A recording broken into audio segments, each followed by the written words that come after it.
বাংলাদেশে কোন জায়গায় মন্ত্রিত দূরে থাক, কোন জায়গায় কেরানি হওয়ার যোগ্যতা তার নাই। আপনারা যদি বলেন কনক সরোয়ারকে মূল্যায়ন করবো, কনক সরোয়ারকে দিয়ে জীবনে কোনো জায়গায় হবে না, না দুর্গা পূজা হবে, না সরস্বতী পূজা হবে, না কোনো মিলাদ মাহফিল হবে। পিনাকি ভট্টাচার্য হঠাৎ করে একসময় স্ক্রিনে এসে বলছে কনক সরোয়ারকে, ইলিয়াসকে তাদেরকে জন্য উপদেষ্টা বানানো হয়, তারা কি চাকর খাটবে? আমি পিনাকির এই কথাটাকে সাপোর্ট করি না। পিনাকি যে কথাটা বলছে যে পিনাকির মতো লোকজনকে কি বাংলাদেশের সরকারে কোন জায়গায় কাজে লাগানো যায়? Why not? পিনাকিকে যদি বাংলাদেশের হেলথ কেয়ার রিফর্মের উপরে বলে যে তুমি এটার উপরে রিসার্চ করো, আমি হেলথ কেয়ারে তোমার যে রিসার্চটা আছে আমি তোমাকে মূল্যায়ন করব, কোন একটা জায়গায় আমি পিনাকিকে কাজে খাটাই দিতে পারবো। কেন কাজে খাটাই দিতে পারবো? ভদ্রলোক মেডিকেল কলেজে লেখাপড়া করছে রে ভাই, ডাক্তারি করছে। এখন পিনাকি যদি একটা বাংলাদেশের স্বাস্থ্য ক্ষেত্রে একটা থিসিস তৈরি করে এবং বলে যে বাংলাদেশের হেলথ কেয়ার রিফর্মের জন্য এই কাজগুলো করা যায়, আমি পিনাকির মতামতকে অনেক গুরুত্ব দেব। কেন গুরুত্ব দেব? আমি মেডিকেল সায়েন্স নিয়ে লেখাপড়া করি না, পিনাকি করছে, আমি পিনাকির কথাটাকে মূল্যায়ন করব। এখন আপনারা যদি বলেন কনক সরোয়ারকে মূল্যায়ন করবো, কনক সরোয়ারকে দিয়ে জীবনে কোনো জায়গায় হবে না, না দুর্গা পূজা হবে, না সরস্বতী পূজা হবে, না কোনো মিলাদ মাহফিল হবে। নিজের ডক্টরেট লেখে কোন সাবজেক্টে তার সে থিসিস লেখছে, কোন সাবজেক্টে কি করছে, আমি ব্যক্তিগতভাবে তাকে যখন জিজ্ঞাসা করছি কোনো উত্তর কনক সরোয়ার দিতে পারে নাই।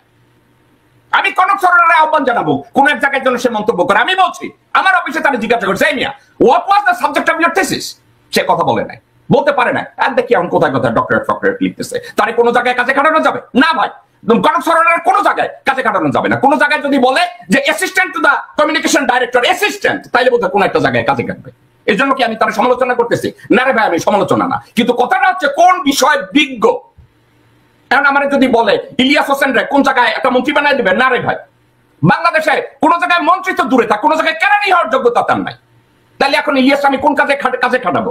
বাংলাদেশে তাকে নিয়ে কোন জায়গায় যদি বলে যে তথ্য মন্ত্রণালয় বা কোন পত্রিকা বা কোন একটা জায়গায় সেন্সর বোর্ডে ইলিয়াসকে কোন জায়গায় কি কাজে খাটানো যায়? হ্যাঁ যায়। সে কি দেশপ্রেমিক? হয়তো বা তার কথাবার্তায় তোমার তাই মনে হয়। ইলিয়াসের কথাবার্তায় যদি আমার দেশপ্রেমিক মনে হয়, এটা আমার অ্যাডমিট করতে অসুবিধা কি? কিন্তু কথাটা হচ্ছে এই, আপনারা যদি বলেন যে ভাই আপনারে আমরা বাংলাদেশে মন্ত্রী বানাবো, ভাই সরি, এইসব মন্ত্রী হওয়ার যোগ্যতাও আমার নাই, আমি তার ধারে কাছেও যাবো না, এগুলো নিয়ে আমার কোনো মাথা ব্যথাও নাই। কিন্তু একটা সাবজেক্ট আমি দাবি করি, ভাই আমি লেখাপড়া করি, লেখাপড়া করেছি, লেখাপড়া করি, বিভিন্ন সাবজেক্ট সম্পর্কে আমি বুঝি, যেগুলো বুঝি এটা বলি যে আমি এটা জানি, আর যেটা জানি না আমি এটা জানি না। এক ভাই বলছে, আর্চঅ্যাঞ্জেল রিজ বলছে ইলিয়াস হোসেনকে স্বরাষ্ট্র মন্ত্রণালয়ের দায়িত্ব দেওয়া হোক। ভাই বসুন্ধরার উপরে একটা ভিডিও বানাইতে বলেন, শাহ আলমের উপরে, আনবির সানবীরের উপরে, তারপরে স্বরাষ্ট্র মন্ত্রণালয়ের দায়িত্ব না, আমি দেখবো কোন জায়গায় পিয়ন বানানো যায়। আজ পর্যন্ত শাহ আলমরে নিয়ে সে কোনো কথা বলে নাই, শাহ আলমের ছেলেদের যৌনতা নিয়ে, মার্ডার নিয়ে কোনো কথা বলে নাই, ভূমিদস্যুতা নিয়ে কোনো কথা বলে নাই। একটু বলুক, তারপরে আমরা চিন্তা করব সে স্বরাষ্ট্র মন্ত্রণালয়ের কেরানি হবে না পিয়ন হবে, আমরা কথা বলবো না, কোনো অসুবিধা নাই। There is nothing against Ilias, আমার যদি আপনারা জিজ্ঞাসা করেন। অনেকে বলে ভাই ইলিয়াস হোসেন এইটা বাদ দেন, সাবজেক্ট এইটা না। আপনাকে আমি বলি এটা গিবত না। আপনি বলছেন সালাউদ্দিন আহমেদ সাবু পরের গিবত করবেন না, আমি লুকাইয়া গিবত করতেছি না, প্রাসঙ্গিক কথা বলতেছি, এটাকে গিবত বলে না। আপনার মতো লোকজনরা যারা কি জানি বলে না, বিদাত, আদাব, গিবত, এগুলোকে আপনারা মিস ইন্টারপ্রেট করেন। এটার উপরে একটু লেখাপড়া করেন, ঠিক আছে? এগুলো নিয়ে আপনারা একটু লেখাপড়া করেন রে ভাই, তারপরে কথা বলেন। আরেকজনে বলছে ইশাককে নিয়ে আপনি মিথ্যা কথা বলছেন, আপনি কিছুই জানেন না ইশাক সম্পর্কে, ইশাকের বাবা সম্পর্কে আপনার কোনো ধারণা নাই, নিজ চোখে আমি যা দেখেছি আপনি তা দেখেন নাই, তো এইসব ভণ্ডামির কথা এখানে এসে বলেন না। দর্শকবৃন্দ, যে কথাটা আপনাদেরকে আমি বলতে চাচ্ছিলাম, যোগ্যতা ভিত্তিক বিচারে কোনো একটা মানুষ যদি বাংলাদেশে পজিশন হোল্ড করে, আমি তার পক্ষে। পিনাকি ভট্টাচার্য তাকে নিয়ে ইদানিং অনেকে সমালোচনা করতে চায়, আমি তাদের বিপক্ষে, একটা কারণে, সোফার আমার কাছে এমন কোনো প্রমাণ নাই যে পিনাকি ভট্টাচার্য দেশপ্রেমিক না। আমার দৃষ্টিতে পিনাকি ভট্টাচার্য এখন পর্যন্ত আমার দৃষ্টিতে সে দেশপ্রেমিক, এবং পিনাকি ভট্টাচার্য মেডিকেল সায়েন্স নিয়ে লেখাপড়া করছে, ওই বিষয় আমার কোনো লেখাপড়া নাই, তো সেক্ষেত্রে পিনাকি যোগ্য। তা আমি এক্ষেত্রে কি পিনাকিকে আমি কৃতিত্ব দেবো? আমি কি তাকে গ্লোরিফাই করবো? Why not? পিনাকি পিছনে যদি ভুল ত্রুটি কিছু করে থাকে, ভাই পৃথিবীতে কেউ ফেরেশতা না। পিনাকি যদি বলে থাকে সে বাংলাদেশের একজন প্যাট্রিয়ট এবং বাংলাদেশের উপরে কাজ করে, কত সময় নষ্ট করে এক একটা ইভেন্ট তৈরি করে, যা কিছু করে, আমি তার কাছে কৃতজ্ঞ। সে বাংলাদেশের পক্ষের একজন মানুষ।